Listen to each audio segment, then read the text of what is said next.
Hey everyone, thanks for joining us for the Crosswalk Devotional Podcast. Over the years, our editorial team at crosswalk.com has written these devotionals, observing truths we see at the intersection of faith and life. We're thrilled to offer them to you now in podcast form. To get all of these episodes straight to your phone each week, just subscribe on iTunes or wherever you get podcasts. To find more devotional content like this, just visit us at crosswalk.com.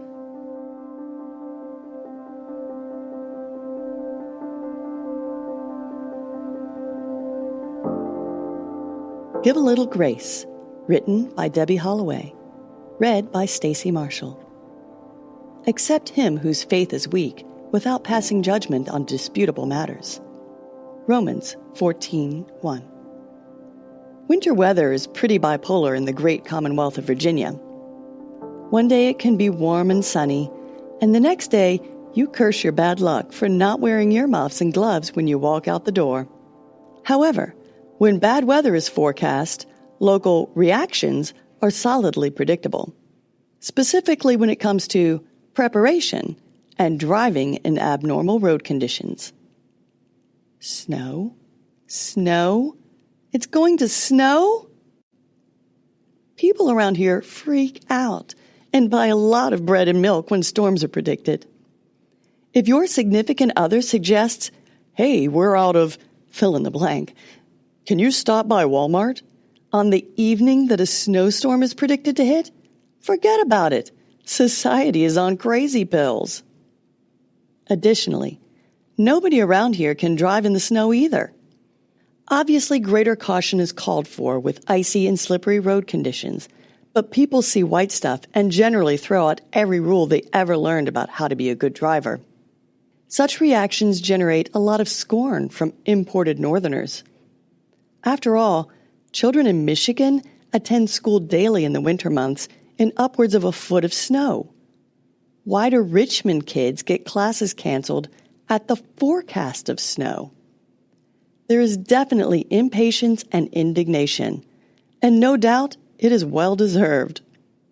After doing a fair amount of grumbling during our recent snows, I thought, this seems familiar spiritually.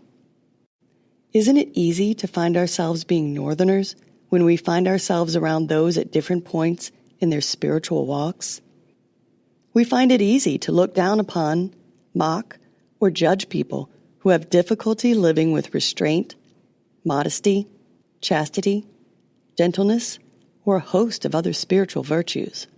We roll our eyes at people unfamiliar with the Bible who can't rattle off verses by memory as quickly as their ABCs. Essentially, we're impatient with those who have less or different theological, spiritual, or biblical exposure and knowledge. But how's that fair? In reality, many people are ill-prepared simply because of their upbringing. Many come to Christ as adults out of non-believing families.